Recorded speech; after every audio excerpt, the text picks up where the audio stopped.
Jamani, asalamu alaikum, habari zenu?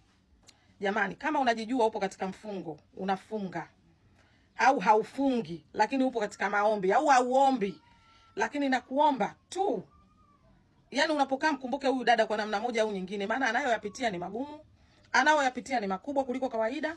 Ni msichana mdogo, ni binti mdogo, ana miaka 24, haifiki miaka 26, mdogo sana, lakini anayoyapitia ni makubwa kuliko umri wake. Jamani, huyu binti kama mume wake ni karogwa, hii inaitwa ni zaidi ya kurogwa. Ni zaidi ya kurogwa. Yaani kama ni hayo matako, kapewa matako yamemkolea, basi naona yamepitiliza. Maana tunasemaga amerogwa, tunasemaga kapewa matako, lakini hii naona imefika mwisho. Jamani, huyu msichana ameolewa. Msichana ameolewa ndoa akiwa na umri mdogo, kati ya miaka 14 au 15.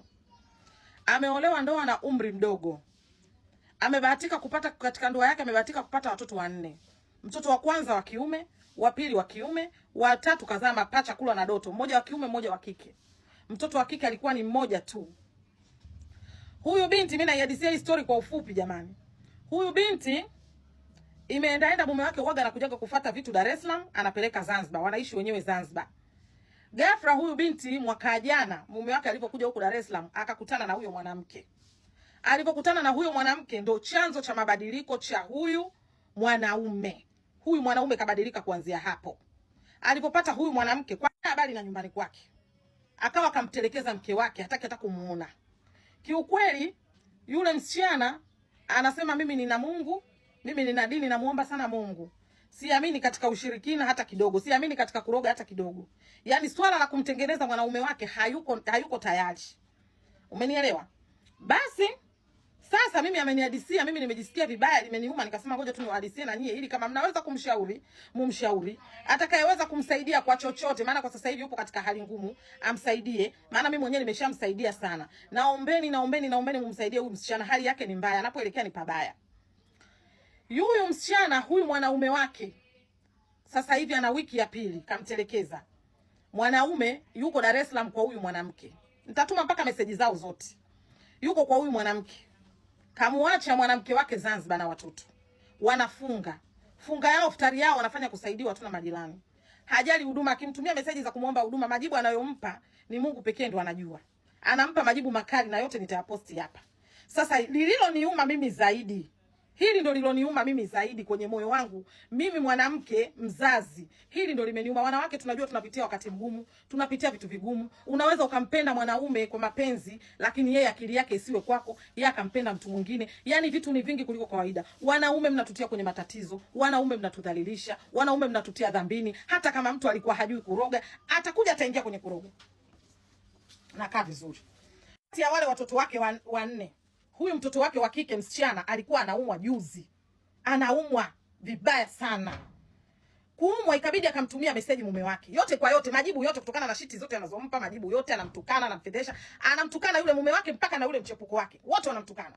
Lakini mtoto wake alipokuwa anaumwa akaona labda hili la mtoto kuumwa mume wangu litamshtua.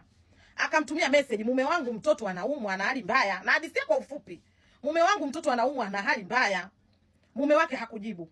Wamelazwa hospitali. Akamfanyaje? Akampiga picha yule mtoto, kamtumia picha. Mume wangu mtoto hali yake sio nzuri, anaumwa. Mume wake akampigia simu akamwambia hivi, kwani wewe mtoto akiumwa nikija mimi ndo atapona? Kwani wewe mtoto hata kama akifa si atazikwa tu? Kwani lazima nije mimi? Mtu mwanaume, mume wake wa ndoa, kamuoa ndoa, akamzalisha watoto wao 4. Anajibu majibu kama hayo. Yule binti wa watu akakaa zake kimya. Mimi akanipigia simu ananiambia kila kinachotokea. Na kazi ya kumshauri na kumbembeleza. Lakini ile kauli yule kaka kaitoa kama leo. Kesho yake usiku yule mtoto anafariki. Mtoto kama ana miaka 3. Yule mtoto anafariki. Yule dada hakuchoka. Yani kama mimi hata taarifa ya msiba mtoto wake nisingempa. Yani nisingetoa taarifa ya msiba. Kamtafuta yule kaka, kamwambia mume wangu mtoto amefariki. Kwanza kaka hajapokea simu ya mtu yoyote. Baadaye anamwambia mume wangu mtoto amefariki. Yule kaka anajibu, mtoto wangu hawezi kufa. Unanitania? Akamwambia nakwambia ukweli, mtoto amefariki, sikutanii. Jibu la yule kaka anasemaje? Kama mtoto wangu amefariki, nataka nitamtuma mtu atoe maiti huko Zanzibar, nije kumzikia huko Dar es Salaam. Mtoto wangu hawezi kuzikwa Zanzibar. Yule kaka akapewa taarifa ya msiba mtoto wake ambaye alosema hata kifa tu atazikwa. Ana jibu lake analotoa, hataki mtoto wake azikwe Zanzibar. Anamtuma mtu abebe maiti ya mtoto wake ije kuzikwa Dar es Salaam. Wakati yeye kazaliwa Zanzibar, kakulia Zanzibar. Baada ya ndugu kuchachamaa, baada ya ndugu kucommand vya kutosha, yule kaka alipanda boti kaenda Zanzibar, maiti ilikopo wanaenda kuzika Pemba. Na hisi yule mchepuko wake kamwambia kazike tu urudi. Wameenda kuzika Pemba. Yani anafika bahati nzuri, yani ile anafika tu ndio muda wa mazishi umefika. Yule kaka wanafika ndo wanaelekea zao kama alikuwa anamsubiri wao, wanaelekea zao kumstiri yule mtoto. Wanaenda kumstiri kumzika yule mtoto. Wakasema tukitoka kwenye msiba tukae kikao, ndugu wanasema tukae kikao kuhusu tuongelee kuhusu mambo ya ndoa, mambo haya yote yalotokea. Wakampa hiyo taarifa. Lakini cha kushangaza wamemaliza kuzika, hawakujua yule kaka kaondoka muda gani. Yaani wanarudi mazikoni, wamekaa kwenye kikao, yule kaka haonekani. Yule kaka anapigiwa simu, hapokei simu. Mwisho wa siku anajibu, kwenye hicho kikao chenu mtakaa wenyewe. Mimi nishaondoka, nimemuwahi mwanamke wangu ambaye sio mwanamke wa ndoa, ni mchepuko. Yule dada alipoteza fahamu, kazimia akapoteza fahamu. Anakuja kupata fahamu jioni, mapenzi bado anamtafuta yule mume wake, anamuita mume wake. Yaani ile kauli ya mume wangu, mtoto watu walivyolelewa haimuishi. Anamwambia mume wangu, tumetoka kuzika mtoto umeondoka, hivi na hivi, majibu anayompa. Anamwambia nimemuwahi mwanamke wangu anaumwa. Kwani mtoto si ameshazikwa au unataka nini? Au kama unataka na mimi unile nyama kama ulipomla nyama huyo mtoto. Astaghfirullahil azim. Yaani mimi nimechoka. Nimechoka, mapito anayopitia huyu binti ni makubwa kuliko umri wake. Wanaume mnatupeleka pabaya sana. Wanaume mnaoyafanya ni mengi, yanatosha. Yanatosha. Naombeni kama kuna mtu ana uwezo wa kumsaidia kivyo vyote, kiushauri. Kama ana uwezo wa kumsaidia kwa chochote, maana ana hali ngumu sana. Ana hali ngumu kuliko kawaida. Kwa chochote atakayetaka namba yake naomba nitafute. Nitampa namba yake. Anaweza kumshauri amshauri. Mapito anayopitia ni magumu. Mama yake mzazi alishafariki, hana mama. Ana baba tu, baba mwenyewe ana hali ngumu, yuko huko Dar es Salaam. Yeye yuko huko Zanzibar, sasa hivi amebaki na watoto 3. Mwanaume majibu anayompa ndo kama hayo niliyowaambia. Na yote nitayaposti. Jamani, mwanaume hata kama akirogo ikifika stage kwenye uzito kama huu akili yake inarudi. Ni vitu gani ambavyo vinapoendelea? Na wewe mwanamke, ni mwanamke wa aina gani ulokosa uchungu mwenzio mpaka kafiwa na mtoto wake? Au wewe yule mtoto ule, wewe mwanamke unajua ulichokifanya? Maana sasa unakuwa na roho mbaya mpaka inapitiliza. Hata kama unamchukua mwanamume wa mtu, unamchukua mume wa mtu, uwe na utu hata kidogo. Kwa sababu unaoyafanya Mwenyezi Mungu huwa anayarudisha mara mbili yake. Jamani, msiwe hivyo ndugu zanguni. Michepuko jamani, mnaumiza wanaume wa watu. Michepuko mnaumiza wanawake wenzenu. Kwa nini inakuwa hivyo?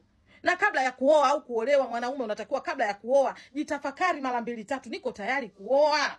Tamaki mnakuja kutesa watu jamani. Idadi ya machizi itaongezeka, vifo vya ghafla vitakuwa vingi, yani mafaraka yatakuwa ni mengi kwa sababu ya umalaya wenu. Ukitulia utarogwa saa ngapi? Jamani, mimi mwenzenu nimeumia. Kiukweli naombeni mnitafute, nimeumia.